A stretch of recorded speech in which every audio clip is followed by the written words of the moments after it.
Joseph Angelique. I was born in Madeira, Portugal, around 1705 and was an enslaved black woman all my life.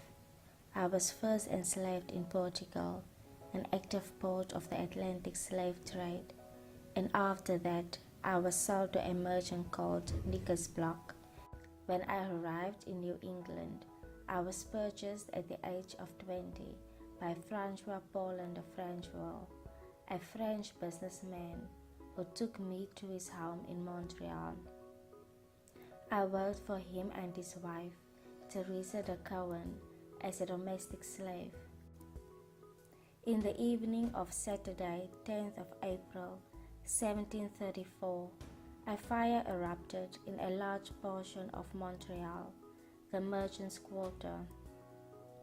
46 buildings burned down, which were mainly homes and also the convent and hospital of the Hôtel de Montréal.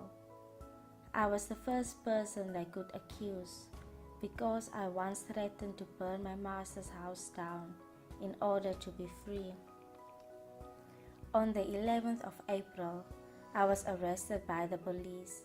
In the following morning, I was taken to court and was charged with arson, punishable by death, torture, or banishment. There were 22 witnesses. None of them saw me light the fire, but their testimonies were against me. The judge, Pierre Rambold, confirmed afterwards that there was no solid evidence against me. After 6 weeks of my trial, a 5-year-old girl, Amanda Lamont Monier, the daughter of Alex Lamont, a merchant, was brought in to testify in the case. Her testimony was that she had seen me going to the attic of the Francheville house, carrying a shovel full of vials just before the fire. I was placed in a garbage cart and taken to the portal of the Notre Dame Basilica.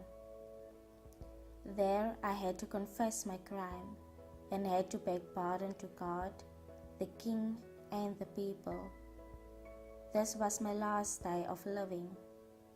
Afterwards, they took me to the burned down places and hanged me there. My body was showcased in a gibbet, and hours before they burned me. After my body was burned, my ashes was gathered and thrown to the four winds.